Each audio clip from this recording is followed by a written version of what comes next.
Seriously, what the hell's wrong with you people? We're bad guys. It's what we do.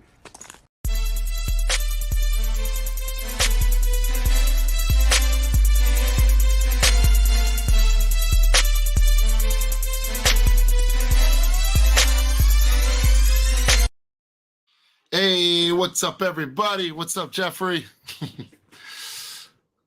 You there, Jeffrey? Can you hear me still, bud? Nothing. How are you? I'm good, man. Yeah, can you hear me? Yeah, I can hear you good. I think there's a little lag. It's probably my internet. I tell you, my Wi-Fi over here has been acting up the last couple of days. I don't know what's going on with it. Is there like a lag when do you hear me, or is there like a lag? No, there's no lag on my end. Okay, that's good. That's good. Man, we already got a couple of people in here. Hold on, let me close this out. What is this talking about? Oh, there's notifications on here, man. I got to do some serious cleaning on my computer. There we go. We got Zod Rider in the building. Slipknot fan. What's up, Pedro? Brandon Pittman. What's going on? And you know what? It's another open panel. What's up, Brandon Pittman? Open panel. Link is in the chat. If anybody wants to join. All right. Slipknot fan is getting the Snyderverse. On your end. Your audio is perfect on my end, but your video is a teeny bit pixelated. Sometimes dead on, sometimes there's a slight lag. Not with the audio, just the video. But like right now, it's perfect. Okay. Slipknot fan says it's getting the Snyderverse back. My camera then. Okay. Is it still a possibility? Yeah. Honestly, that's up in the air at this point. I would like to say that it's always a possibility. It's always on the table because, I think it depends on, what happens largely with this movie, with the next movies, after what happens with the Flash box office wise. Mainly, I think what happens with Blue Beetle and moving forward is what's going to be the decider of that. Because I don't think whether the Flash does good or bad, that's going to have any effect on what they're doing now with the DC EU, because that was part of Zack's verse, just not with Zack's input. It's a branch off of his characters and his universe. They're just they're just Snyderverse lighting it type of shit. So there's always the excuse that it came out before the new regime was in, which is true. And it has nothing to do with the new management that's in place. So whether the Flash does good or bad, I don't think one way or the other that's going to affect anything moving forward. It's just a slate of movies that they've got to push out to get done and over with, that they've had sitting, on a shelf, since the regime change, that, just like Aquaman, we've got Aquaman 2, and after that, after the Flash, we've got Blue Beetle, but really that starts the new DCU. So really we've got the Flash and Aquaman 2, which both of these movies are looking to be kind of a disaster. There's definitely going to be a lot of good things in it as well as bad. It's a mixed bag. That's what we said. And like I've already said, they've got so many of our, unfortunately, the way that things have went down, the way that they're transpiring, this will be basically the last time that we see any of these characters probably on screen, unless something changes ever. Probably the last time that we'll see Gal Gadot as Wonder Woman. Probably the last time we're going to see Jason Momoa. Well, no, we'll have one more appearance from Jason Momoa in his second solo movie.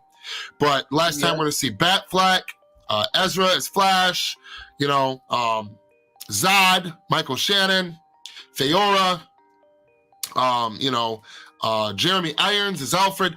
So a lot of Snyderverse characters, and we're probably not going to see them after this Flash movie, probably ever again, other than seeing the Aquaman movie and seeing Jason Momoa. Once that's up, that's done.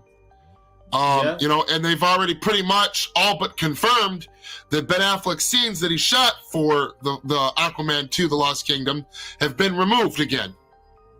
So there's a good chance that there won't be no Ben Affleck Batman and Aquaman 2, The Lost Kingdom when that arrives. Yep. So, and they also confirmed that they reshot the whole movie in once post-production started. So that's going to be interesting as well, looking at it. Yeah, that's going to be interesting as well to see what, because I remember we were talking about that on the last live stream, Jeffrey, that Jason Momoa had, they didn't show I couldn't find a copy of the interview, but it was an interview and there was quotes from the interview and they were legit. It's a legit interview and it's out there. You can look it up. And Jason Momoa said that because of the many regime changes and the way that the order of the movies came out, the decision Zaslav, the madman, decided to cut this, cut that, get rid of the Batgirl movie, rearrange the order that these movies were coming out, that for multiple reasons that they have, and the issues with Amber Heard probably, he all but said that in the interview, that they have reshot this entire film already twice from top to bottom. Yeah. So that's already sounds very concerning. And right now they're probably adjusting it and tweaking it again. But yeah, if you really want to hear and see the exact quotes that Jason Momoa said, he sounded in the interview, again, this was just over me reading the text from the quotes. He sounded kind of worried to me about the state of his movie. And it wasn't that long ago. This was just a month ago, I think. Yeah. So, if you guys want to dig into that, you can search that up and you can find that and find the direct quotes. But Snyderverse coming back right now. That is completely up in the air. And I just don't know at this point, brother. I don't. What up, Strong Arm Flix, Zod Rider? Pa-pow! Always good to see Zod Rider in here, man. Love Zod Rider. Let's see what we got in here. Zod said, good to see you, bro. Good to see you too, man. Pedro. Good to see you too, man. Pedro, we are getting Snyderverse back. Looks like there's some issues behind the scenes. Oh, definitely that. Definitely that. Yeah. The Slipknot fan said, the Flash will be released in 2 days here. Okay. Yep, same with me. Hopefully it's good. This is a live stream. I thought it was a video premiere. Nope, live stream. Brandon Pittman, what's going on, fellas? What up? Jimmy Santiago, what up, my brothers?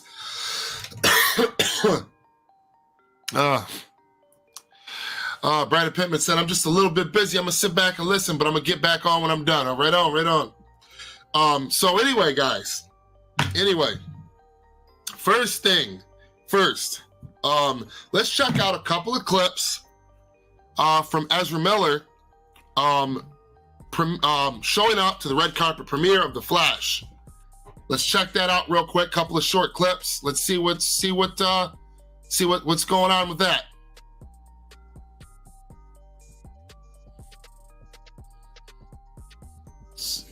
Let me see.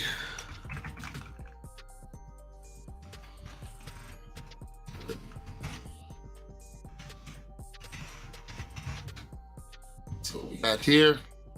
There we go. All right. Hold on, guys. Let's dive. We're going to dive into this stuff. Let's see. All right. Ezra Miller makes rare public appearance. Okay, so right here. All right, we got Ezra. So what is click? Oh my, thank you. Mr.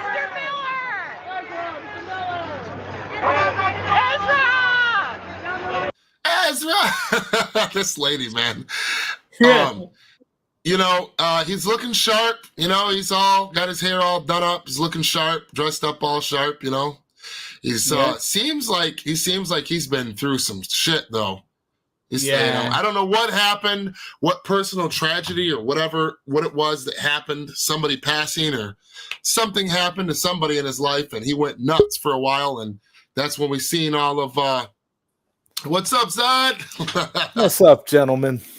Hey, not much, man. Here for the video, here to break some of this down. What did you see a little bit of Ezra at the red carpet premiere? I did, yeah. Yeah, the dude looked dressed up, to impress. He looked kind of standoffish to me. I think WB has got a gag on him, man, for sure.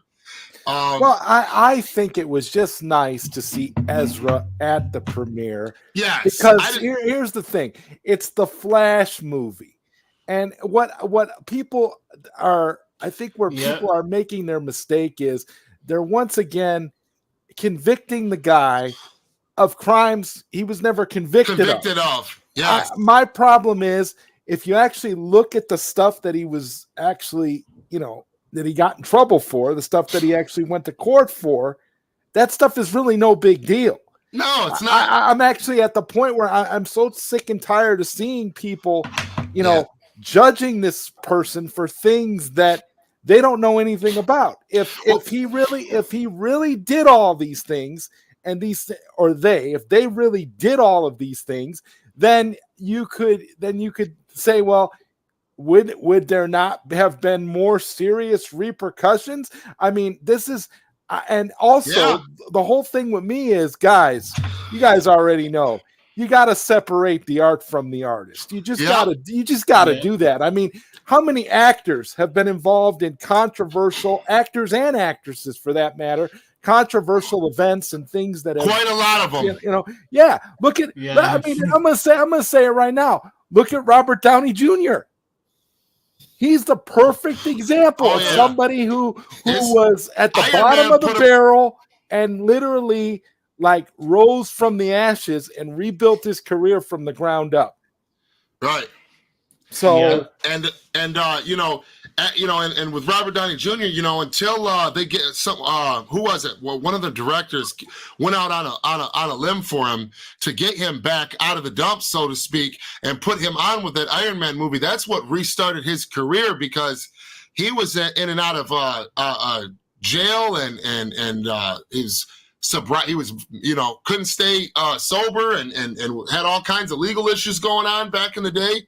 Exactly. Robert Downey Jr. And I love that dude as an actor. Yeah.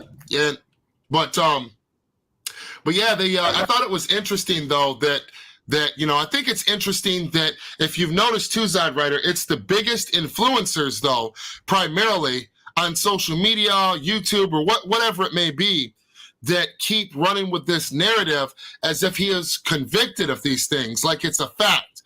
Anybody can come out and not like you when everybody, think about the bigger you are and the more famous you are, the more you are a target to people that are sour, that want to knock you off your grind, that want a paycheck. A friend of mine and I were talking about this, guys, yesterday, about how now it's more about perception than reality. So if somebody accuses you of something, whether it's true or not, it's almost like your life is automatically over now, because it's been put into your head.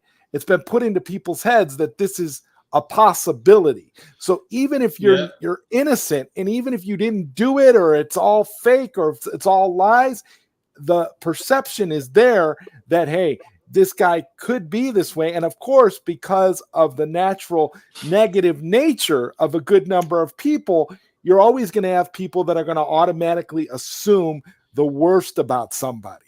And that to me is the biggest problem with humankind in general, if you ask me, because people rush to judgment and choose to condemn somebody for things that, they don't know for sure if it's true or not. They're just going off of stuff that they hear. And I'm like this, dude, if I didn't see it with my own eyes, and I don't know for a fact that it happened, I'm keeping my mouth shut, because these the reality people is, come out I don't know. And the people that usually make these accusations just come out of the woodwork, and they're flipping nobodies.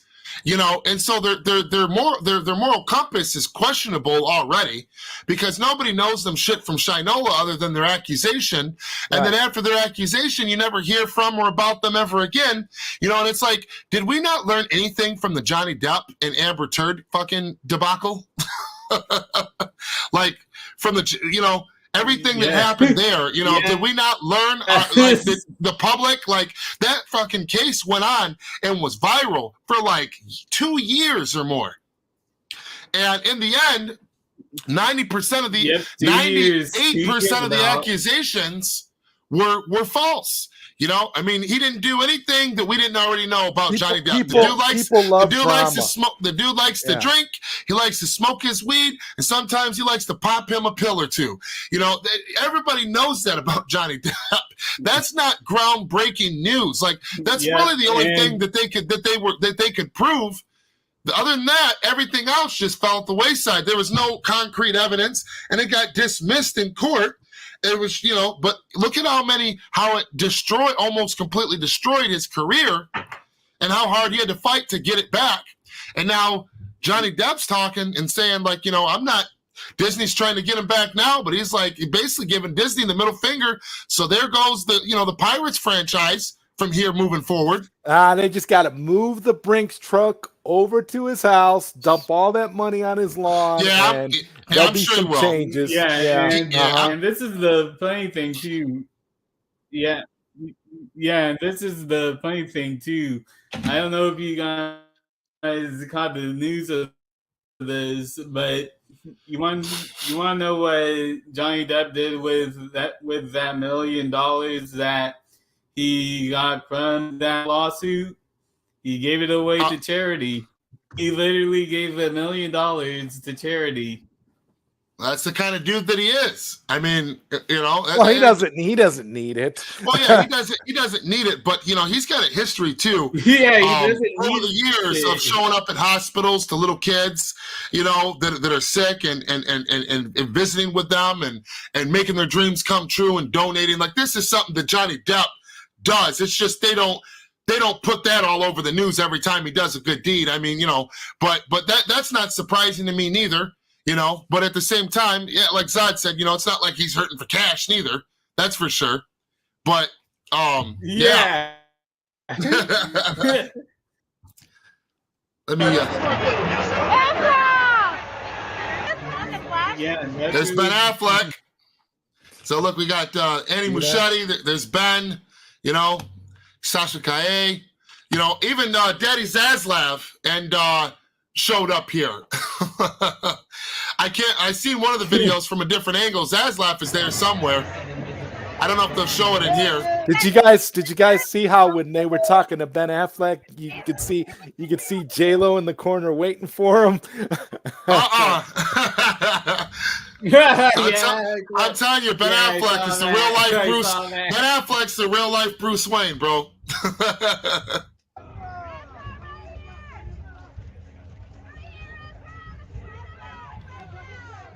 And this one here. The thing about Ezra is that Ezra does not look happy, but you know what the funny thing is? He doesn't look happy, but he kind of looks at peace at the same time. I get the feeling that, you know, it's kind of like an acceptance stage. Like, this is where things are, and I'm gonna do my thing, and I'm gonna just be cool and behave myself, and this is what the reality is. Like, yeah.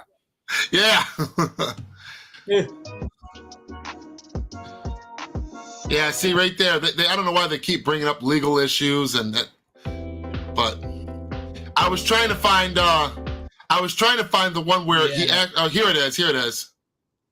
Well, besides just being one of the most glorious, beautiful, wonderful people I've ever been privileged enough to know, I think Andy is such a detailed, creative mind. I think he's perfect for this genre because he's such a visual artist.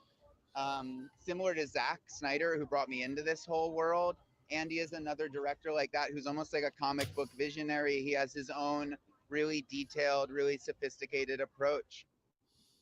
Well, besides, you know, they cut it up, but I just wanted to, you know, and I like the fact that, you know, that you know, they all throw kudos out to Zach and remind people like this is who gave Right, us they remind him, job. like this is why we're here. Yeah, this is, and I like that. I really do. But I also like the fact that, like I said, that, at the same time he's still, trying to talk up Andy, and doing his job, and saying, hey, this is awesome, but hey, I didn't forget where I came from, y'all, where my job came from, and I respect that. From Ezra and a lot of the other artists that he's casted, you hear them all say that, for the most part, pretty much. And Michael Shannon has been Michael Shannon is a G. Has been touting Zack Snyder and repping Zack Snyder better than anybody in Hollywood. I love Michael Shannon. I'm just like that guy is the dude. And what I love about him is he comes straight out and tells you what he thinks. He doesn't care. He comes out and tells you the truth. He does. Me and Jeffrey were on the on the last live stream. We were talking about reading over Michael Shannon's comments, and he said something about he called when they asked him to come back. He was like, I called him. Zach was like, I don't think I'm going to do this. And he's like, no, without your involvement or something. He's like, no, it's okay. Go ahead. And he was like, he said, basically, he's like, if I didn't get Zach's blessing, I ain't doing it. And I'm like, that is what they would have did? You know what they would have did, guys? I have this feeling and this kind of vision, this thought that I had that if Michael Shannon would have turned down General Zod for The Flash, what they would have did was they would have used Fiora as the main villain. Yep. They would have brought her in as the main villain, and they would have, and you might have seen like a CGI back of Zod's head or something, but he wouldn't have been prominent in the movie at all because they wouldn't have been able to use Michael Shannon. But I think they were, because that's the storyline they always wanted to go with from Man of Steel, but Shannon, I mean, he, like you said, he's a real G. And the truth is, he came right out and said that he didn't really think that bringing him back, there's that much substance to his character. He literally said, he's like, it's not like it was in Man of Steel. So I immediately, appreciated that, because he didn't just come out and flowery like support this movie the way other people are doing. He came out and said straight up, this isn't really, Zod is always doing the same thing, but the movie isn't really, it's not Zod's story, it's Flash's story. So he was good. And I just got to say, God, thank God. I got a lot more respect for Michael Shannon after seeing his comments too. And he said something about. Go ahead, Jeffrey. You want to know what that reminds me of? It reminds me of the time when The Last Jedi was coming out, and you had Mark Hamill just ripping into the movie pretty much. But in Michael Shannon's case, he went in like a good cop way about it. Okay. Mark Hamill just didn't care about The Last Jedi at all. He said, Michael Shannon said, he compared the way that they did he said he didn't really care for the way that their approach to this multiverse stuff when they've basically waited so long and dropped the ball that, think about it. They're dropping this movie and Across the Spider-Verse, another multiverse movie coming out 2 weeks apart from it. So that takes away the shine from it, because essentially it's just another multiverse movie. And you've got, Across the Spider-Verse, a follow-up to a super hit of Into the Spider-Verse. You've now got these two sitting side by side competing with one another, despite one being animated, one being live action. And then also, what was it, a year or two ago, we got the big, No Way Home with the multiverse with the Spider-Man in live action, so it's like, this is something that's would have been very unique had this movie not been in production hell for 8.5 years, going through 12 different directors. It actually would have come out before Spider-Man if it came out when it was supposed to. Exactly. Yep. So they really screwed the pooch on that with the timing of dropping the movie, at least. But Michael Shannon said that without like really going into it, and said that he compared it to playing with action figures, and it's neat, but he said it's not quite the character study that Man of Steel was of, or if anything of substance. It was like basically, he kind of got down a little bit, was like, it wasn't really a real, pleasant, didn't say that it wasn't a pleasant experience. He just said, like, as a creative, that it was like unfulfilling to him as an actor. And you can understand, because this is the guy that played a very deeply layered complex villain layered in Man of Steel. I mean, you can't go from that to, like, it's like taking all the depth of your character away and just using him as a gimmick.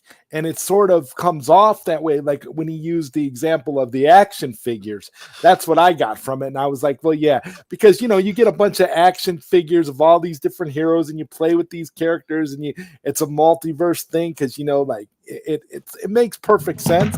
And Shannon, I don't know, Shannon was just spot on.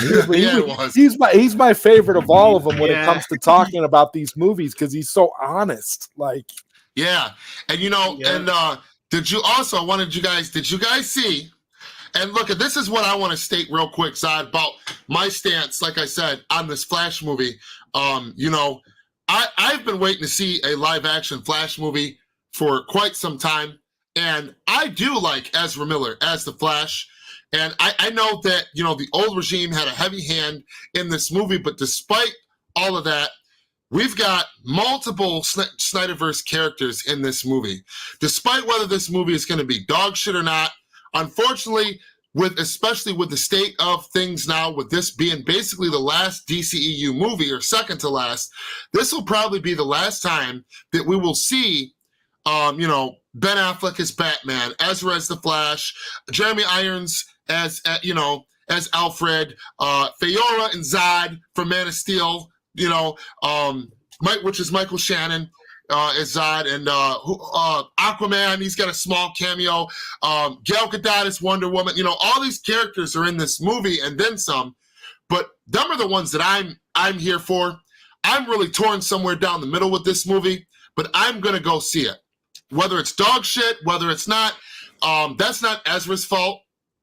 It just really sucks that they didn't, in my opinion, that they don't, that Zach didn't have any hand in this, and that they've went through almost 3 freaking regimes while this movie's been in production. And, a lot of people ask me, are you going to see it? Should I go see it? And I say to them people that I know at the same time that Warner Brothers is in such a rut, though. See, this is where I'm torn.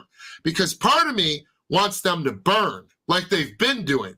So part of me doesn't want to go for that reason, and don't want other people to go, because I can see by the way WB is moving that they need this movie to succeed, or at least break even. I can see that based on the way that they are promoting. I mean, we were talking about it on the last, again, I keep saying the last live stream, where they had, where have you seen in the last 10 years, Warner Brothers, for any movie, have almost 9 different celebrities come out, like top-notch A-list heavy hitters come out, and like, it's the greatest movie I've ever seen. Nobody can see it yet. Why are you saying that shit? And why is it that you're doing this for this movie, but you didn't do it for the last one, or any movie that's came out in the last 10 years, but this movie? Is it because Zaslav is pushing because it's desperation? Again, that's not going to affect me going to see it, because I've already decided, like I said out loud, what it is. But see, I know, I see both sides of the fence. You know what I mean? Yeah, I do too. Yeah, and they know. But the thing is that sucks is they've got me right in the gullet. Too. I feel like, because I'm gonna go see it. But it's just the point. Like, their desperation. Like, did you guys see that? Speaking of that now WB Home Entertainment, their official Twitter, they're promoting Batman versus Superman now because of this Flash movie and Batman 89. Of course. Yeah. Yep. Yeah. It to me, it's like this. It's like the whole idea, some people believe that if this Flash movie is a failure, then it ends up being a flop 100%. That means there's no chance for the Snyderverse. But I disagree with that, because I don't think it has anything to do with that. I think if the Snyderverse is going to continue, there's going to be other ways that it can continue based on things that Zack Snyder has talked about himself. I don't think that this Flash movie will have that kind of impact, whether it succeeds or fails. Right. I just think that as far as WB themselves is concerned, like say WB decided that they wanted to, as like a plan B, they're going to restore the Snyderverse as a plan B because James Gunn's universe is a failure. They could look at the Flash movie as a litmus test to say, well, hey, maybe, this movie was successful. So clearly people want to see more of these characters. Maybe we can do something with that. But what people are missing when it comes to WB is that right now they're all in on what James Gunn is doing. Exactly. They support James Gunn. So 100%. So I don't see how you can say that if the Flash movie, boycotting the Flash movie is a good move, or if it's a success, it means more Snyderverse. I don't think it has anything to do with the Snyderverse either way. Yeah. I'm going to see it on Friday for sure. I don't think it has any. It's going to have any impact, to be honest with you. Yeah, and that's another thing too. I don't necessarily think the movie should be boycotted because it's not Ezra's fault that he's not in control of what these executives make him do, make him film. He's not in control. He doesn't own the IP. Neither does Ben Affleck. Neither does Gal Gadot. Neither does Michael Shannon. And it's just the fact that with this movie, like I said, this is just the last movie, whether it does good or it does bad, in that's anything to do with kind of the Snyderverse. They're promoting BVS because Ben Affleck is in it. That's why. Well, I guarantee you, if they would have, Gal Gadot. Yeah, but I guarantee you that if they had allowed the Ben Affleck solo Batman movie that we all wanted to see, if they would have allowed that to happen, that would be the movie they would be promoting right now with Batman '89. Yeah, exactly. Yep. Exactly. That's what it'll be, man. There'll be a box set with BVS and Batman '89 that'll come out. That'll be like a physical.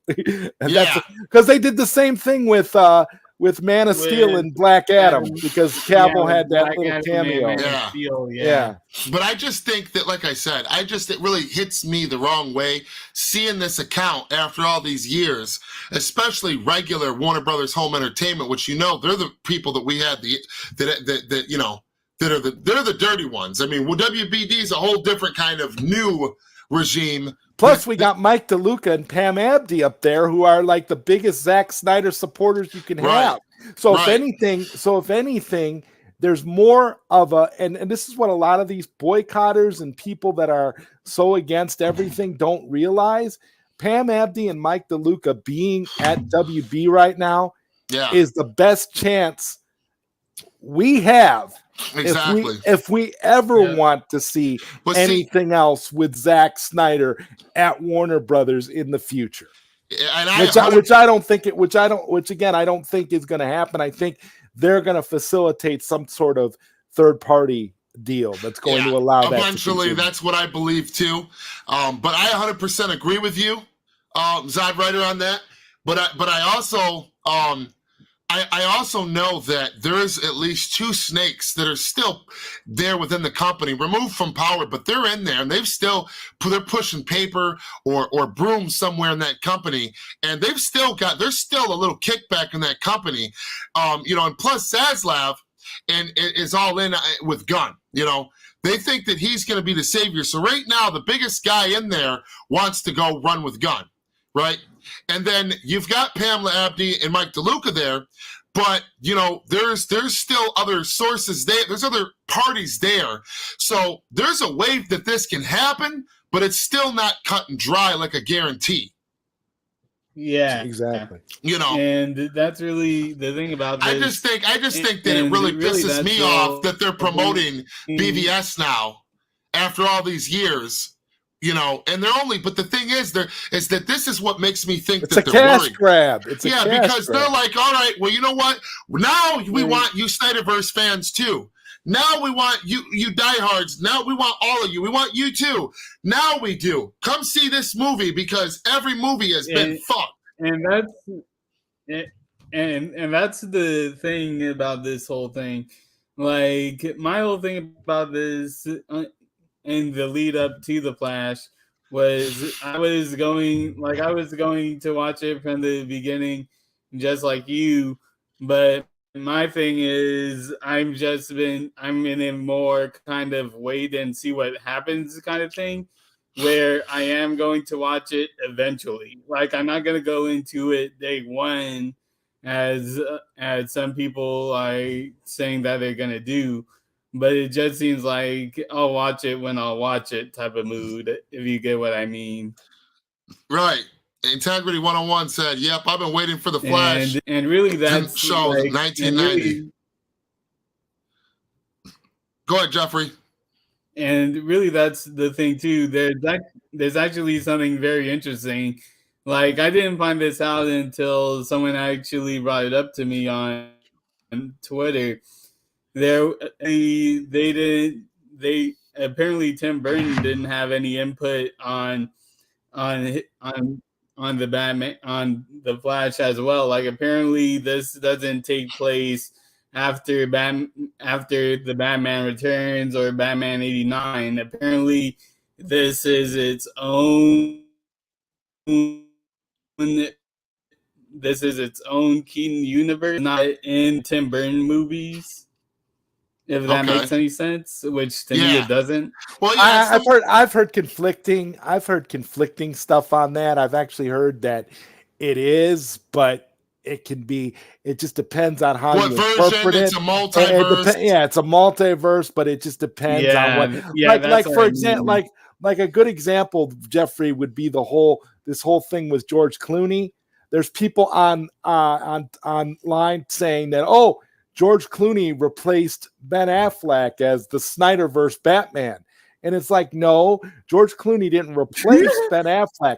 What this is this is a multiverse. So Barry Allen ends up in a timeline in a universe where the Batman of the Snyderverse is George Clooney. It's not the same timeline that we're used to. It's a similar timeline that branched off the Snyderverse. And I guess, and then, if you look at some of the trailers, Michael Keaton does a good job of explaining the way the multiverse works. So I kind of look at the whole idea of Michael Keaton, whether or not he's the same Batman from Batman 89 or Batman 89 or Batman Returns. It's kind of the same thing as like the Clooney thing. Like, right. It's a multiverse, so anything is possible. I mean, you really don't. Yeah, exactly. That's how they get away with being able to do these kinds of things, because it's a multiverse. So if it doesn't necessarily mess canon up, because they can do whatever they want because it's a different universe. Right. And here's the thing. This is one positive, no matter whether the Flash movie's good or not. Here's one thing that's a good takeaway from the Flash movie existing, being out now, is that down the road, this multiverse thing, right? This opens the door to where there's no excuse for Warner Brothers down the road where they can't find an area for Zach to craft and do his work and finish out what he set out to do, because they even go so far in depth, as Zodwriter just said, with different versions of this, showing the general audience, and that's a comment that I want, is that, yes, this film does, they are trying to appease the general audience more for this. And if it's successful at getting more of the general audience in, that could make them more, not that, like I said, all of Zach's movies did great financially, but this could bring in new people to like, what's the Snyderverse, and bring back old fans. And it could also open the door to where down the road, Gunn doesn't really got a leg to stand on, or WB, to not find a way, especially if this movie is successful and they keep Ezra or they greenlight another Flash movie, you know what I'm saying? Then that creates another sticky situation that works greatly in our favor, because now what are you going to tell the fans? You can't. That excuse ain't going to work no more. That that oh well they've casted this or they've rebooted this or they've no. There's a fucking multiverse, dude, and you've went into it into several layers and showed many examples of it in your newest movie.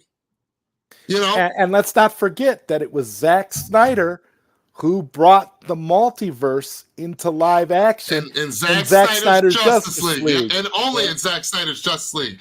Exactly. So that alone, combined with like some of the characters that are only in Zack's cut are in this movie. So Kelsey Clemens as Iris West. Yep, exactly. Yeah. And the Flying Fox, I don't think they ever. The Flying Fox blew up in the theatrical cut. But in Zack Snyder's Justice League, it's still around. Cyborg fixed it, got her up, and it's still around. It shows up near the end of the movie where they're all standing there, and the capes are flying in the wind, and they fist bump, and they won the battle. So yeah, exactly. So there's two solid instances where an argument could be made. Like all it does is open the door, and I like the fact that I've heard from people, again, I haven't seen it yet. It's not out here yet where I'm at. But it's out almost all over the world damn near now. And so many people have seen it between that and the early screening. Half the planet has seen it already. Exactly. Yeah. And from all the information that I've gathered, Skywalker's seen it. He said, that they dive into it a little bit, into Zach's kind of shit, but then they kind of leave it off to the side and they don't fucking destroy it. It's still there off to the side, and they just branch off and kind of do their own thing with this multiverse thing, which is good because they also can't say, oh, well, the Flash, erased that universe. That's not happening. That didn't happen in the movie. The people that are saying that it erased the Snyderverse are just people that want to be done with the Snyderverse. Let's be honest, because from everybody that's actually seen the movie and understands the movie, they know that it didn't erase the Snyderverse. It didn't erase. In fact, as a matter of fact, it didn't erase any. It didn't erase any timeline. It just all the timelines are still there. Right. Yep. So think about go ahead, Jeffrey.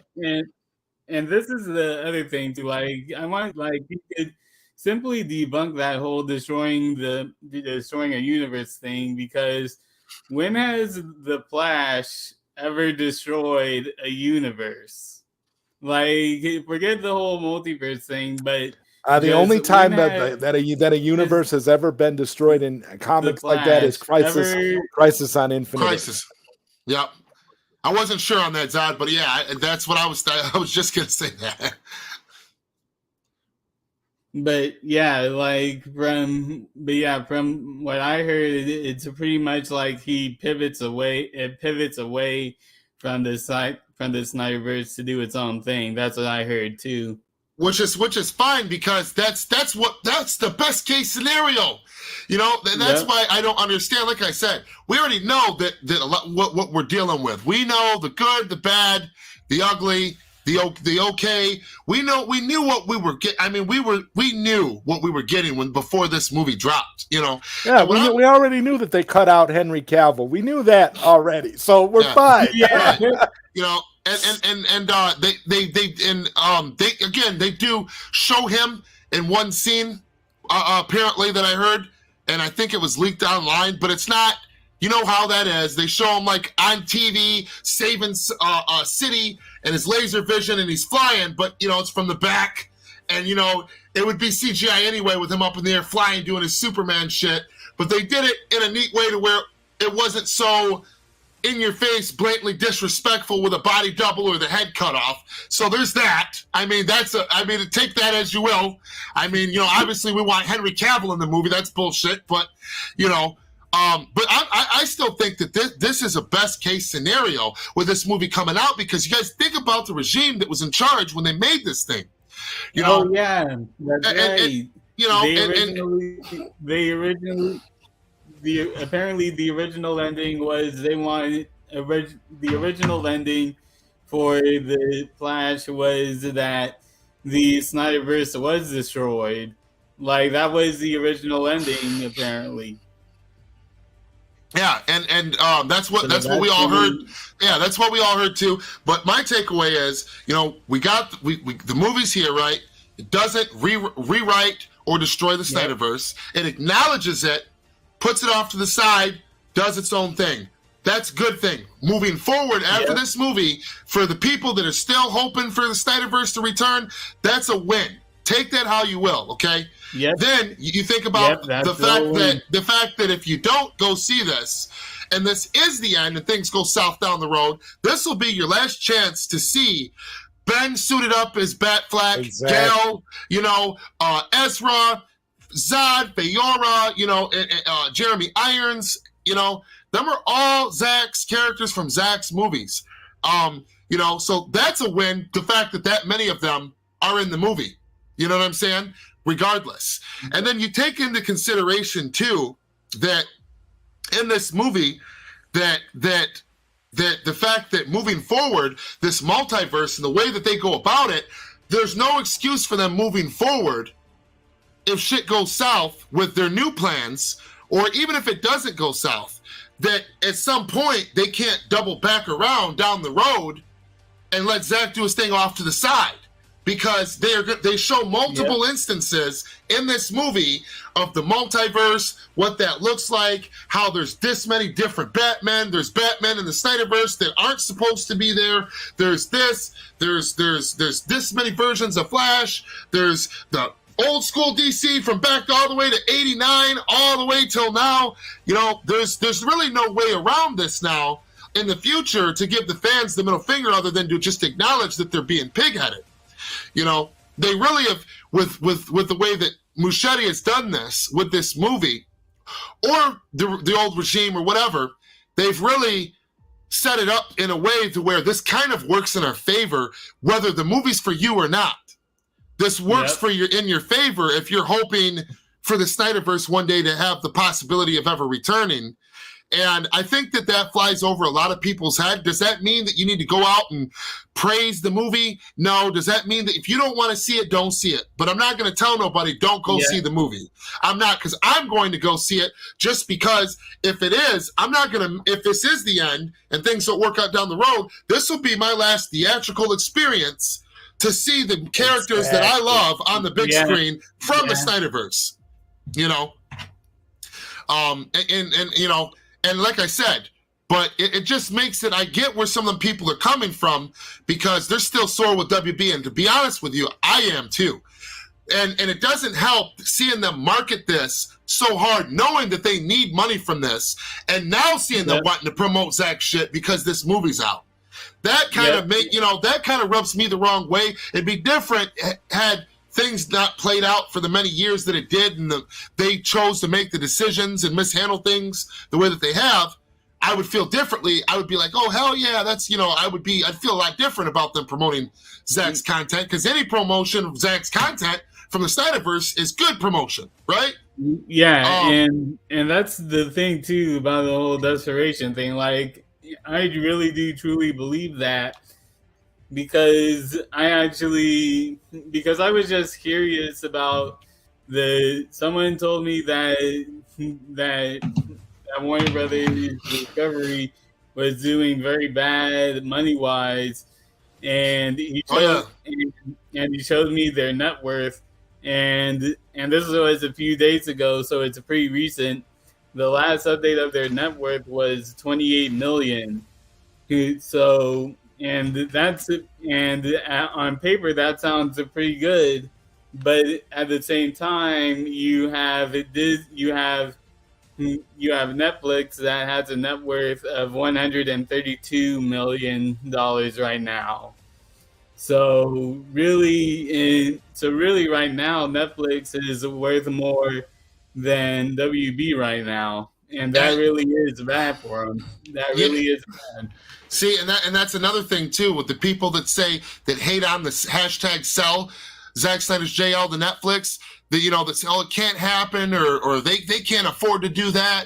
They've got pretty much as much money as this mega corporation does right now. They're probably actually doing a little better than them. It would actually be pocket money for Netflix to do this if they wanted to. And Oh yeah. to be honest with you, Zack Snyder, if he really, because we know he wants to finish out his arc, he's got a, he could negotiate that as part of his deal with Netflix. He could say, look, I want to finish my Snyderverse from DC. If you can offer WBD this much, we could get this done.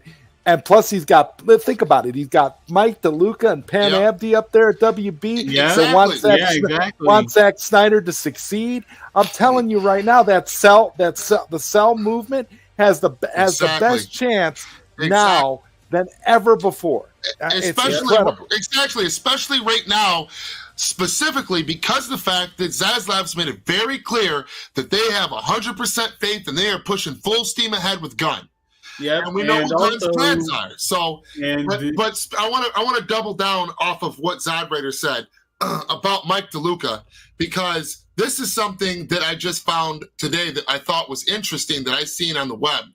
And did you guys see that Warner Brothers now, and it was Mike DeLuca who reached out, and Mike DeLuca is trying to repair relationships with Christopher Nolan and get him back at Warner Brothers. Yep. Yes. And again, that's doubling down, like I said, to circle back to what Zod was saying earlier. And that's again another W in the column of Zack Snyder's friends, because we all remember who it was that put Zack Snyder in at DC to begin with. Exactly. It was this man right here. So, and I just want to read this quick little quote real quick that's highlighted. It's short, but it says, in an interview with Variety, Warner Brothers Film Group's co-CEO Mike DeLuca said, "We're hoping to get Nolan back. I think there's a world." I don't know, if they shortened it. I'm sure there was more to it. But Variety also reports that Warner Brothers sent Nolan a 7-figure royalty check sometime in the past 8 months tied to his work on 2020's Tenet. Yeah. Apparently, no strings were attached, but Warner Brothers is motivated to repair its relationship with the director. So I just found that very, very interesting, and I thought that was really neat. And to piggyback more off of what Zod writer brought up, we need to understand who is there that we need to be riding for. That's Mike DeLuca and Pamela Abdi. And if we can get Christopher Nolan back there at that company, because he's not going to come back easy after how much they pissed him off and the way that they let him go and walk. So I'm sure if he comes back, he's going to want more than just a job there. He's going to want, I'm sure, creative say-so over, of course, his own shit, but maybe some sort of real position within the company. Who knows? Yeah. Could you imagine Christopher Nolan as the head of a studio? Could you imagine what that would mean? Wow. Yeah. Exactly. Exactly. Because again, it was Christopher Nolan and Zach on Man of Steel, and the one that got Zach and recommended him and got him up there to start doing his thing at DC was Christopher Nolan in the first place. It was Christopher Nolan and Zach's wife sat down together with Zach and was the ones that told him, if you haven't seen the theatrical, before the Snyder Cut came out, don't ever watch the theatrical cut of Justice League. I don't know if you guys seen that there was an interview, and Zach talked. There was an interview with quotes, and it was real. And Zach talked about it too on Vero in a live stream at one point back in the day. So the man understands, what they did to him. He's an ally to him, and he's also, as a creative, very talented. So if they get him, if Mike DeLuca and Pamela Abdi, because they were the ones that reached out to Zach. Zach said, and made this Snyderverse event, SnyderCon 2, happen. And Zach made sure that we all knew it was Mike DeLuca and Pamela Abdi that made that possible. And here's some same people are reaching out to Christopher Nolan, trying to get him back and trying to repair the bonds and ties, and relations. So we just got. That's why I say all this hatred towards WB right now, I think, is kind of misplaced when you have Pam Abdi and Mike DeLuca up there in charge. It's all because of Gunn running DC Studios right now. If people want to be mad about that, that's fine. Be mad at Gunn. Be mad at that. At Gunn. But be mad at Gunn and Safran, but understand that Pam Abdi and Mike DeLuca are the good guys, and they're trying to set things right. Right, so, exactly. You know, and it wouldn't surprise me at all if it wasn't DeLuca and Abdi that promoted BVS just now. It wouldn't surprise me if it was them that put the green light out and made that happen. Oh yeah, they're going to be the ones. Mark my words, they're going to be the ones that are going to be responsible for us finally getting to see the Ayer cut. Because all the ass kissing that Ayer was doing for James Gunn didn't do anything for him. In fact, what we're learning now is it's more likely that the Schumacher cut of Batman Forever is going to get released before the Ayer cut gets released. That's fucked up, man. but the facts are facts. I mean, that's what it is, though. Unfortunately, and he didn't do himself any favors, you know. And like I said, I still got mad respect for the man and want to see his haircut. But just, man, the way that he handled or didn't handle his business pertaining to getting that released and fighting for it, it was terrible. Terrible. He needed to. It's not that he needed to be completely mean or disrespectful to James Gunn, but he needed to handle it a little bit differently because, you know, Zack Snyder was not mean or disrespectful. Zack Snyder just worked in the background and motivated his army to get things done. And that's exactly what David Ayer needed to do. David Ayer needed to learn from Zack Snyder, and if he did, we would have had the Ayer cut a long time ago. Right. Integrity 101 says, call me crazy, but I'm dying for that Schumacher cut. Oh my God. Integrity. I'm with you 100%, man. I'm all behind that group. I love those guys. There's a great group of guys behind release the Schumacher cut. These guys have been tweeting out released the Schumacher cut for years, and now they finally got a break. Traction. They got a lot of traction now because Kevin Smith showed the Schumacher cut to an audience. Yeah, I heard about that. One of his shows. So and the reason that's being promoted is and what a lot of people don't realize is because of the actors strike and the writer's strike and all the stuff going on that studios are going to be behind and they're going to need content. So this Schumacher cut is gonna get released. That's why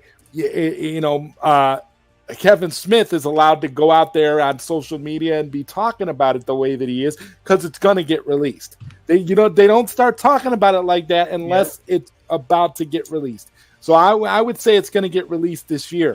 And also the Ayer cut, I don't know. David Ayer needs. I don't know what David Ayer needs to do, but if he's waiting on James Gunn, he's got a better chance to talk to DeLuca and Abdi. Maybe they can work something out. Exactly.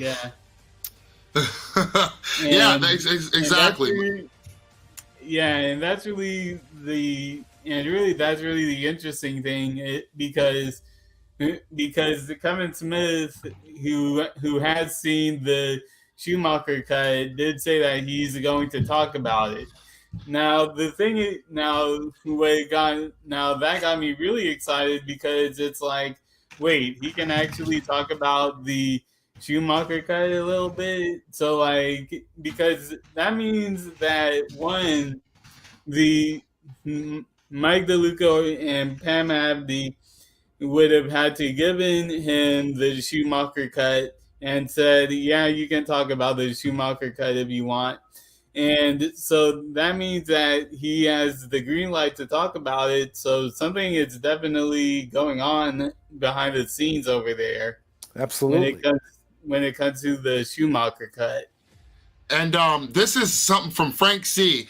I want to read this comment from him because I really dig what he's saying here. He said, think about how the board forced Zaslav to fire his handpicked guy for CNN. Who's to say the same can't happen to Gunn and Safran down the road? WBD stock has dropped 24% in the past 3 months. Yep. See, and that's another thing that you guys, down the road, who knows what could happen. Let's not bite the hand that feeds, so to speak, before that can happen, though. Because the right players are getting into the right positions finally, and it's taken too long. It's long overdue.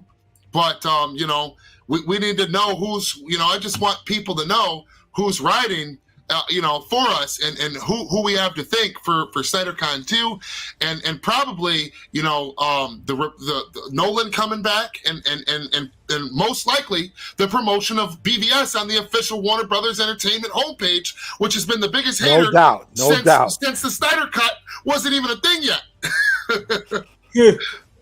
What's up, Integrity 101? What's up, guys? Can you hear me all right? Hey, Integrity. Yeah. Doing good. We're doing good. We're doing good. I was gonna come in hot, but you guys are going over a lot of the stuff I would have said anyway. Sorry about that. And let me ask you real quick: do you think there's gonna be a Flash director's cut? Do you think we're gonna get like a? Yep. I've been hearing about the Muschietti cut of the Flash. Yeah, months before this movie. Like I was hearing about this a year and a half ago that there's a Muschietti cut of the Flash. Yeah. See, I thought Cavill was going to be in it. Cavill has to be in the director's cut. Cavill's in the director's cut for sure. Yeah, he's definitely in the director's cut. Zodwriter, he's got don't you and Mikey are pretty chummy, man. You guys got insiders and all kinds of stuff, man. Tell me the good stuff. Well, man, listen, I talked to, I do, because I do that stream with Mikey and Robert, and I talk to Mikey a lot. But the thing is that, there's a director's cut of the Flash, and if we do get that, it'll definitely have the Cavill stuff in it. I'm just sitting here thinking to myself, I hope to God that there's not a scene in the multiverse with Superman fighting a hippo. That's all I'm asking for. I'm just hoping that it's not in there. But hey. Hey, now, Zod, let me ask you a quick question. Now, you said a few minutes ago you thought if the Flash flops, correct me if I'm wrong, if the Flash flops, it doesn't have an effect on anything. Don't you think? Now, I mean, elaborate. I would imagine. Why would Netflix buy, or why would they? Well, because the thing is that. The thing is that ship has already sailed. You got to remember that the Flash movie was constructed, as Strong Arm has said, it was constructed by several different regimes. This movie is not. This movie is almost like a patchwork, almost like a Frankenstein thing, kind of like the theatrical cut of Justice League. I think there's been so many cooks. There's been so many cooks in the kitchen that this movie really. It's hard to pin down, who's responsible for it or who's not. But the thing is, and I said this on another show, Integrity, I think that the Flash is going to be successful for two main reasons. One, the general audience knows who the Flash is. They know the character. The character's popular. People are intimately acquainted with it. He had a TV show for 9 years. There was a show back in the 90s. People are nostalgic for Keaton. The Flash is going to be successful regardless, in the way that Black Adam could never be, because nobody in the general audience, really, outside of us geeks, know who the hell Black Adam even is. So I don't doubt that the Flash is going to be a success.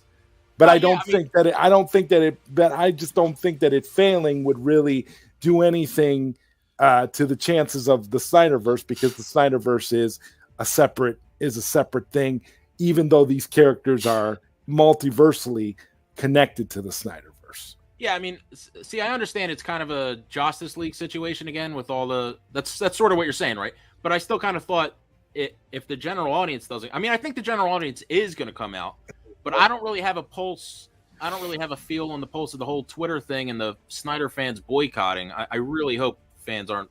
I hope that's a small minority. The ones that are boycotting have been boycotting since Black Adam. They're not. They're boycotting for different reasons. I think what you have now is, again, you have a general audience that is hungry for this film and is gonna go see it, because remember, the general audience is bigger than us nerds will ever be. The general audience is huge. So if you get the general audience in the seats for Michael Keaton, for The Flash, for whatever, it's gonna be big, and I don't see that. That's why I say I don't see this movie failing. It's. Yeah, I'm with you. I agree. I think it's going to be huge. I thought it was going to be the highest-grossing DC film of all time, but it might be. It might be because think about it. All these ties to like, you know, it has all these allegedly it has all these Back to the Future references and stuff, and you know how much people love Back to the Future. So I don't know, man. Plus Batman, I don't see Superman, Wonder Woman. I don't believe that whole. I don't believe the whole biggest box office. I don't really get the box office hype about it, but I do think it might be well enough, but it might not. Like, really, with all the leaks coming out and stuff, I think that's really putting salt and souring a lot of people's moods on everything, because you know people have got to talk about it and stuff like that. But I do think that if anything, if this were to affect anything, it would affect the Flash sequel that's already been made for a script. But other than that, I don't think that the Flash will affect anything in terms of the Snyderverse, like you said, Zod. But other than the Flash sequel happening in the theatrical side of things, they're ready to fast track this Flash too. If the Flash is a success, we'll get the Flash 2 before Superman Legacy comes out. So I don't know about that. I don't know about that. That's kind of what's up, Brandon Pittman? Your chickens. What's going on? What's popping, y'all? What's going on, God? What's going on? Jeffrey, everybody's on the panel, man. Yeah, man. Yeah, man. But I'm with my strong arm, man. I'm still gonna see the movie and stuff like that. But I mean, I just wish they would have left Zach alone, let him done what he was supposed to do with his 5-story arc, and just be done with it, and they could do whatever they wanted to do with these characters. But it's like they made all these different changes. Now they trying to go to a whole different creative stance with these characters. I'm like, nobody ain't really ready for that yet. We still want to see the Zack stuff and be done with the Zack stuff. Then y'all can have y'all Superman Legacy or Batman Brave and the Bold. It's like they trying to jump ship so fast, and everything was going well with the gold mine that y'all had with the Justice League with Zack. So, and we never saw like the Ben Affleck. I'm still mad about the Ben Affleck Batman. Oh, for sure. Yeah. So, I mean, because I think he's the best live action Batman that we had. So, I mean, I like Michael Keaton. Michael Keaton was the first, like, darker version of the character. But I'm talking about as far as his looks, he give off like the Bruce Wayne vibe. So it's like, I don't know. It's just me, but with the Ezra Miller situation, and I get what Azar Rodder was saying about Robert Downey Jr. and how he bounced back and for whatever the stuff he'd been through. But I'm like, what if? I mean, I think Ezra could do the same thing. So, I mean, I don't know, but it's just me. I mean, you know, the media, the news or whatever, gonna pump it up and keep talking about it till it died out. And I mean, I don't know, man. It's just that it all depends on how this movie do. I've been hearing how comedic it is and how funny it is and not really that serious. And I believe that superhero films need to be taken seriously anyway. So that's my stance on it. Right on. I've been seeing a lot of people that have seen this, like big YouTubers, and these are the same people though they're slowly coming around, but you know, wouldn't cut Zach a fucking break when he was in charge and he was running shit. And you can go on YouTube now. In fact, there was a video I was going to pull up, but for time's sake, I don't think I will now. It's already over an hour in the video. I don't know. Maybe I will. But there's this guy, and I was watching him break it down, and he's seen the movie. and he gives light spoilers in it. And basically his consensus was like that it's overhyped, it's overly silly, and he even uses the words that some of the fans use online, the DC fans, it's MCU 2.0 and all these, and this guy's got like close to 500,000 followers or subscribers. Right. And and he was just like pissed about his experience seeing it. And there was a couple of things that he said that he liked in it. But I went back and I'm like, wait a minute, and I went back through his content like years ago, and I'm like, yeah, this is the same guy that was just like, he basically agreed in the video like that he didn't agree with the direction that they're taking Zach's universe, and starts talking about comparing it to the MCU now and what they're doing, and saying that they're it's nostalgia bait. He said, Yep. That the story is there. There's a couple of heartfelt, emotional moments, but for the most part, it's messy and rushed. And that cameos and nostalgia bait is the way that they went, and that there's some scenes in it, the VFX are okay, and some scenes they're so fucking bad he can't believe that WB cranked it out. Yeah, I've heard some of the CGIs being described as PS2 level graphics. Yes. Oh, yeah. But I wanna look at. I got his name right. What's the dude's name? You ain't talking about. You ain't talking about. Nerdrotic. Nerdrotic. Okay. Okay. And I'm telling this guy, and he breaks it down pretty good. Like there's too many there's light spoilers in it, but there's still spoilers in it. So Yeah, you know what, Strong Arm Gary's a good dude, so I could see where he's coming from. Yeah. He's a good guy. Yeah. And but it was good. It was good though. His breakdown of it, I was like, wow, that's really neat. I like that video. And I seen it earlier today. I was like, I really want to show a piece of, but it wasn't him. That's not who I'm quoting, but he's got a video. Nerdrotic does though, where he breaks it down too, and talks about all the same talking points, and he's seen it. And I'm like, it's got to be true, because this is like the third person I've watched that, in my opinion, as far as a social media influencer or YouTuber or whatever, has that is reputable and is genuine. And when he said it, he broke it down. See, Nerdrotic had lots of spoilers in his though, but he's probably the better choice to review his video one day maybe on the channel, because it's just it cracks me up. But it's true when you hear him say it. He goes more in depth into the VFX. And some scenes of the way he doesn't show it, obviously. He can't show them. But the way he describes it is so in depth, you're like, wow. Yeah, I believe what he's saying. Yeah, I do. I remember seeing. Yeah, because I remember seeing some of the leaks that were coming out with like rapid fire yesterday. Who I don't know what was going on. I don't know what was going on with Twitter that day, but everyone kind of had the same idea of posting leaks everywhere.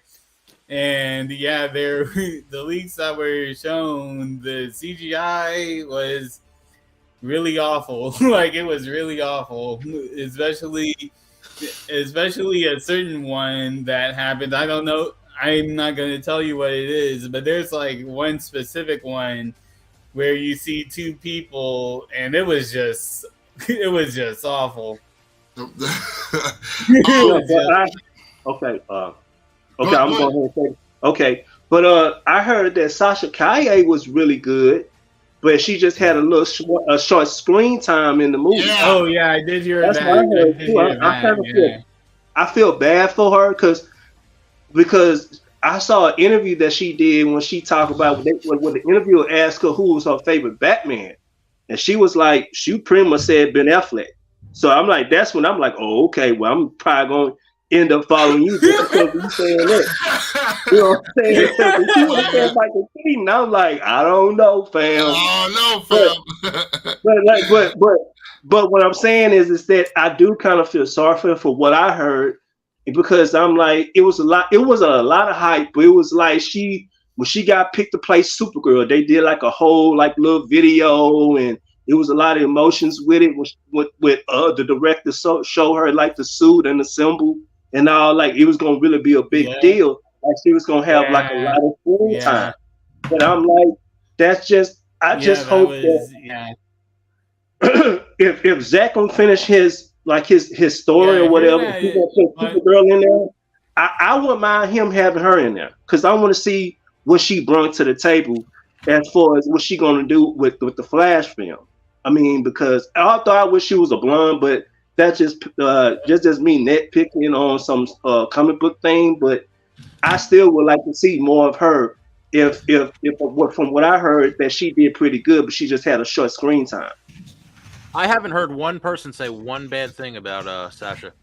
Yeah. That surprising. Oh, yeah, I thought there'd be some criticism. I thought early on, though, there'll definitely be some criticism or something. And honestly, I agree with what you just said, Integrity. I haven't heard anybody that's seen the movie that's gave their thoughts or their reviews or a critic.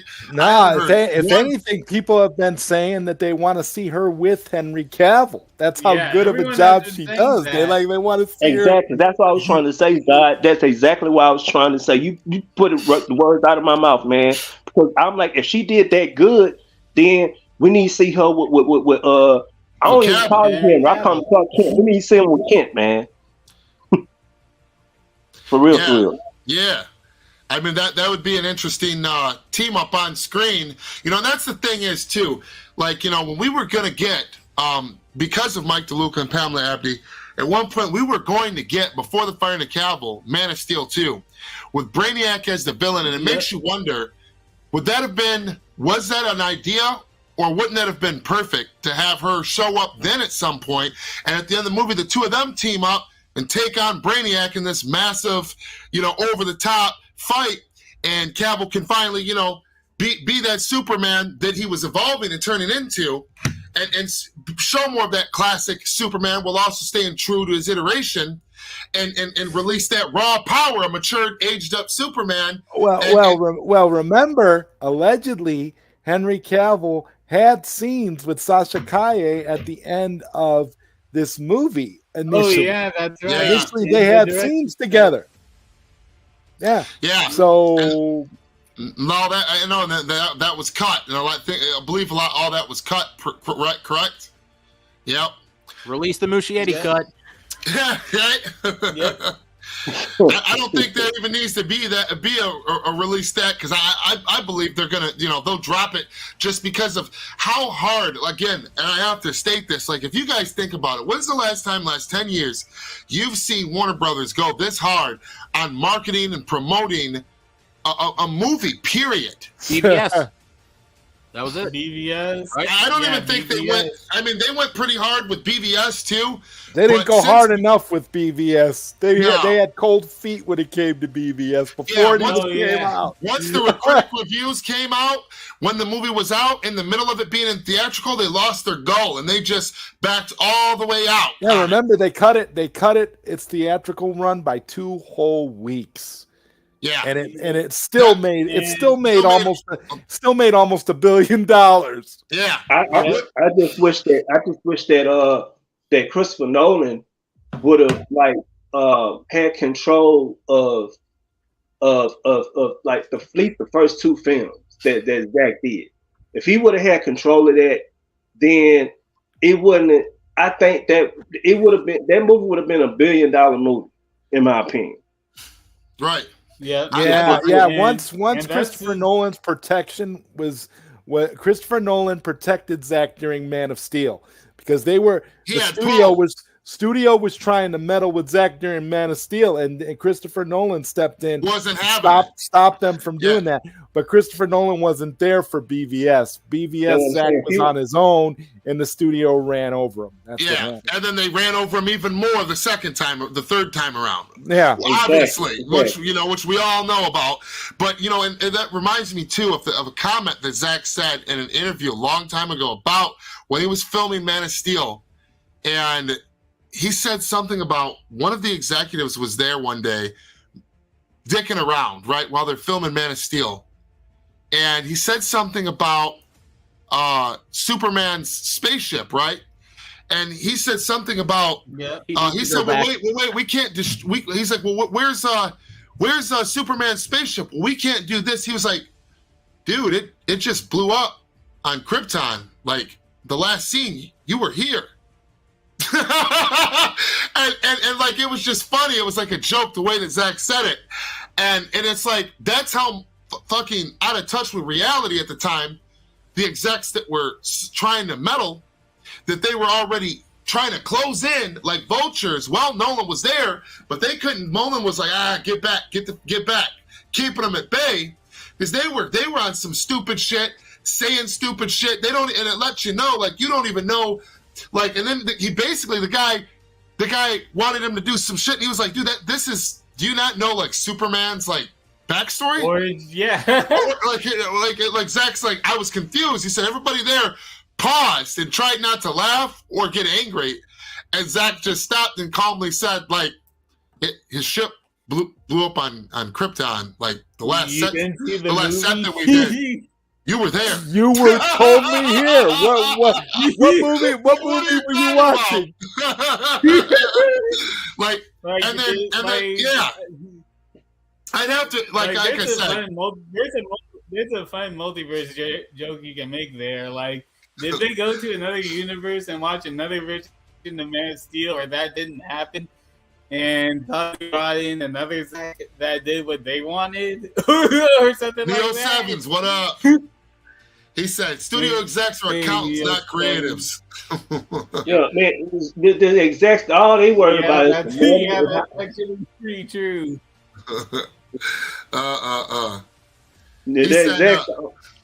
Go ahead. Imagine Cyborg and Brainiac and Man of Steel 2. Zaslav, what have you done? Hey, let me ask you guys a question. Can I ask you guys a question real quick? How if that would have been insane, actually. If they were going to do a Man of Steel 2, how do they do that without compromising the Zach's fourth and fifth film, or do they just have it like? Because I'm kind of a general audience guy, I don't really know. I think that would it just be its own thing, or I think that that initially. With Zach, now initially, this is how I perceived it, with the way that the situation was months ago, right prior to Cavill being announced, he was let go. The way I perceived it was that with Zach coming out and saying, my Superman past, present, and future, emphasis on future. Right. When Cavill came out and they did that interview and Zach sent in that clip, he said in this clip on, what was it? What show was it? I can't remember. That was that Horowitz interview. Yeah, that was Horowitz. And Zach said in that clip. Zach said in that clip, "You're the greatest Superman ever, and I can't wait to work with you in the future." So now that being said, Zach wasn't brought back officially in any capacity. So my understanding at the time, the way that it was going to go down was Zach was going to not direct it, but he was going to be brought on for creative input to some degree. Cavill was going to be back. The movie would take place after BVS, but before Justice League. Or, you know what I'm saying? And the movie would follow up the events, basically, from Man of Steel in the solo movie before all the other players were introduced, with that last scene with him showing him putting the glasses on, showing more of him being the classic Superman at the Daily Planet, and, kind of acknowledging the other characters, but solely no cameo situations, really, just really focusing on him in Metropolis with Lois, and this more of the Superman mythos. And that they would use Brainiac would be the big bad at the end of the film, and that, that this was, and that Cavill could do something that he wanted to do, which was appease some of the critical concerns of wanting more of that classic Superman, but without going too far into that, staying truthful to the iteration that Zach created. And I believe that that's why Zach was going to be brought on as a creative and not, because he wasn't brought back. He wouldn't have been the director, as much as I would have liked that, but if we could have got that movie and it was Henry Cavill and it was in the Snyderverse and Snyder was there in a real creative capacity without chains on to actually monitor what they're doing and help with the effects and give pointers, because that was Mike DeLuca and Pamela Abdy behind the scenes in my opinion, they had a verbal agreement with Cavill and Snyder, and they already had the script done for Man of Steel 2. So and this is really and real quick on that, this isn't really news to anyone unless you're really delve deep into the behind the scenes. But I remember there was. I need to find it. It's somewhere out there in the internet. But Neo Sevens is right about this. DeLuca was eyeing Muschietti for Man of Steel 2. This is what the original plan was.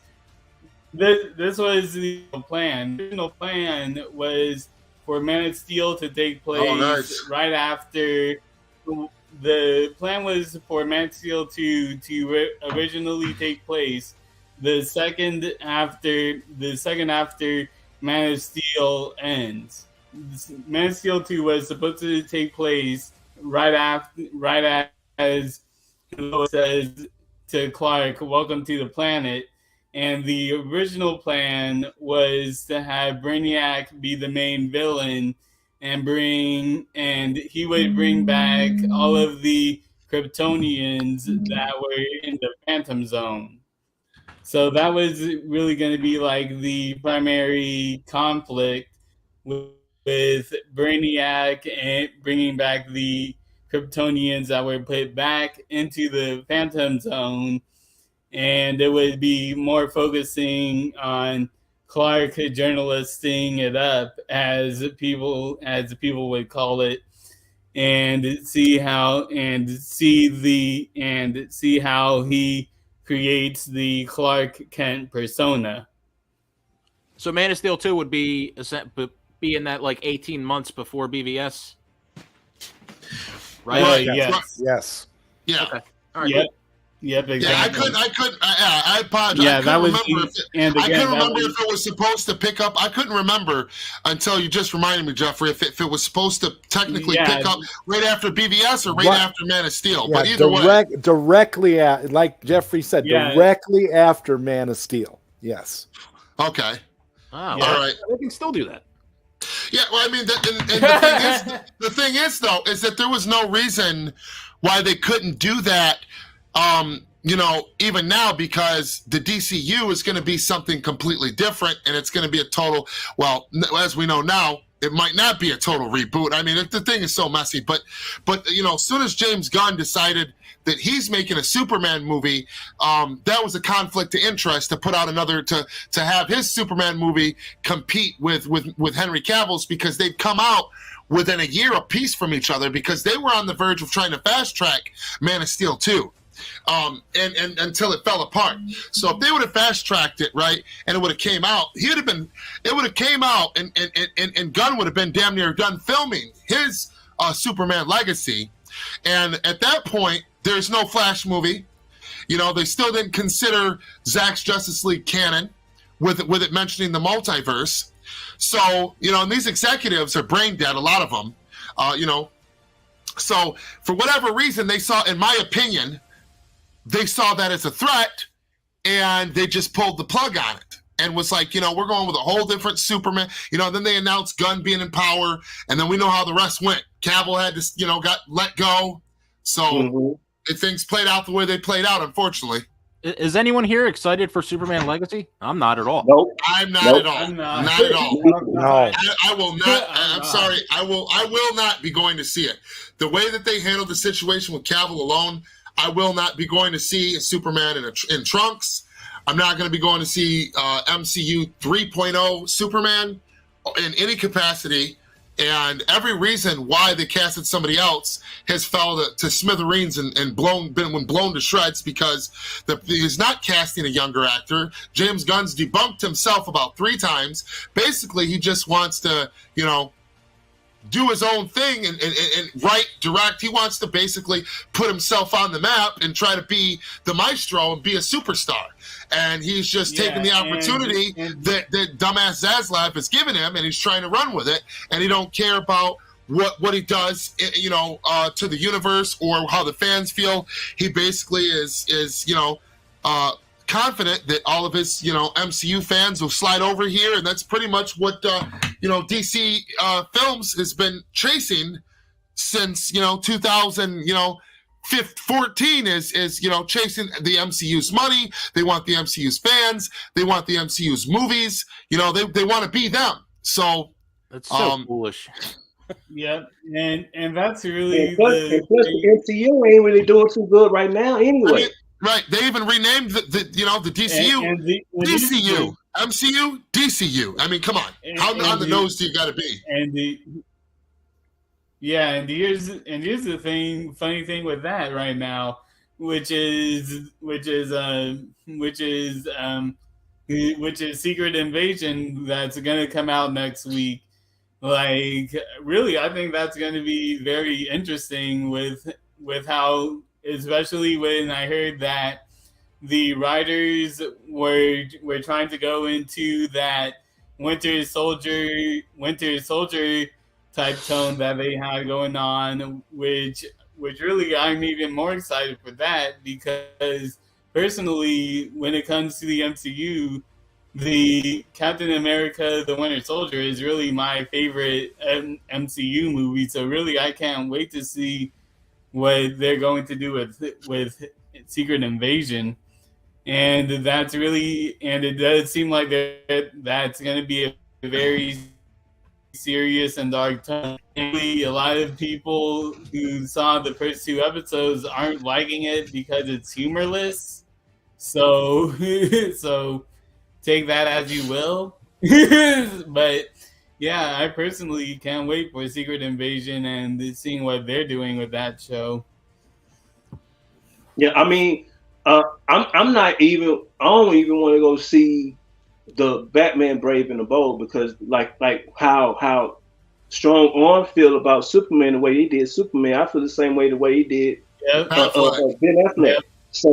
So I'm not going to see the last movie. I'm probably going to end up going to see is probably the Flash movie, and that's it.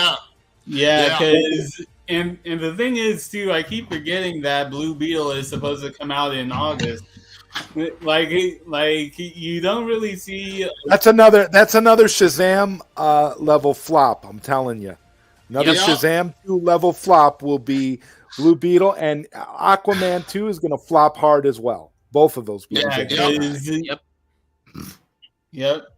I haven't heard one good thing about Aquaman 2. Everywhere I go, everybody says it's terrible. Well, because they cut all the good stuff. They cut all the good stuff out of it. Just like they cut out Henry Cavill out of the Flash. I mean, come on. And and on top of the fact that Momoa in an interview has confirmed that they've reshot the movie from top to bottom twice now already, as of like a month ago. Yeah, and not only that, it's like, here's the thing.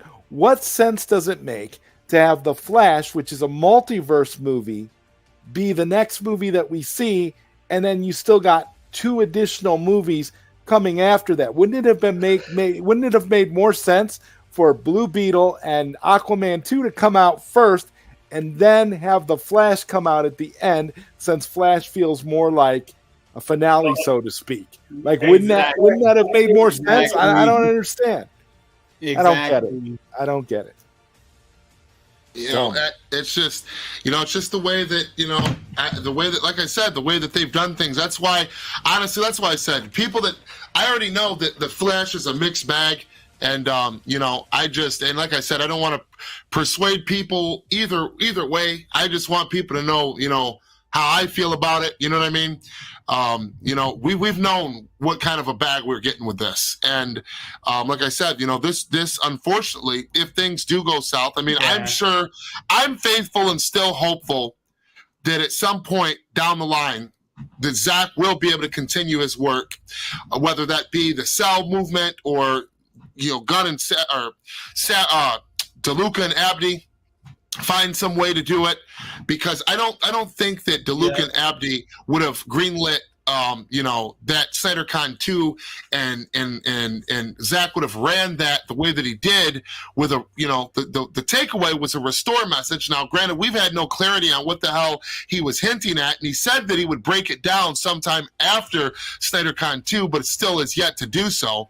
So I think that there is some things possibly going on in the background, but Warner Brothers is always real scary and wary when it comes to committing, just like, having a Henry Cavill come out, for example, announcing he's back, only to go back on a verbal agreement they had with him and Snyder, and Muschietti, and to backtrack it. So, and we know that Zach's not going to do this unless it's going to be done right, and and make sure that the situation with the Snyder Cut doesn't happen to him again while he finishes out his last 2 movies. So, in the meantime, it's probably a cat and mouse game going on behind the scenes. Now if anything ever ferments from that, that's to be seen. But if things do go south down the road, again, this will probably, unfortunately, whether you like it or not, be our last chance, this movie specifically, to have the theatrical experience and see our favorite Snyderverse characters on the big screen. Jeremy Irons as Alfred, Ben Affleck as Batman, Gal Gadot as Wonder Woman, Ezra Miller as the Flash, and Michael Shannon as Zod, and the Fiora, and etc. So it's just, it's a mixed bag, and it's kind of a pickle, but I'm going to go see it. And I already know what I'm getting about with the CGI that's been reported that's in it, and the story being messy and etc. We don't got to go back over and beat a dead horse, but that's just unfortunately it is what it is, and that's hopefully the movie's better than everybody says it is. I'm gonna hope that it is, but I don't got no real expectations going into it, but I'm gonna go support it like I did Black Adam. Now, I will say that I do think that Zod's right with the Blue Beetle movie. I don't see that thing doing well. I don't see that thing making. People don't know who Blue Beetle is, just like they didn't know who Black Adam was. So and on top of that, you don't got The Rock, a superstar in the role playing Blue Beetle, and so I think that's not going to do good, and I think that's the movie, guys. If and again, I'm not trying to tell anybody what to do, but if you're going to do some boycott bullshit, that's the movie to do it to, because James Gunn go back and watch the interviews and the videos. That is the first movie that officially kicks off James Gunn's DCU, according to James Gunn himself. So if you want to not go see some shit or boycott something, start with that damn movie when that comes out. Yeah, I agree. I'm not telling you to do it, but I'm saying if you're going to do it, that's the movie. That's where you start. Exactly. But yeah, but hey, you guys have anything else to say before we close out this live stream? Anybody got any closing? No. Hey, in closing, I mean, you said everything that we need to root for, and it pretty much debunks with these movies. So, I mean, everything. I'm just glad I'm on the panel with Zod Ryder, man. I've been following him for a long time. I'm good. I'm happy to be here with you guys, man. It's awesome. Pleasure to have you as always, Zod Ryder. Yeah, exactly. Yeah, it is. Yeah. All right, guys. Well, this is a great live stream. This is, I think, the biggest panel we've had on here, and amount of guests on the panel. And wow, it's been a while, probably over a year. So I appreciate each and every one of you. Brad Pittman, Integrity, Zod Ryder, my co-host Jeffrey. Hey, thank you very much for having me on. It was a pleasure talking with you guys. Yeah, you too, man. Yeah. Everybody else on the phone, it was good talking to all of y'all. Justice League 2 is inevitable. We're still on the Sell VSJL to Netflix. Pow pow. Pow pow. Yeah. I dig it. Wow. Zach will be back. Yeah. All right, guys. I'll catch you guys on the next one. Everybody, smash the like button, share the video for us. Love you guys. Peace.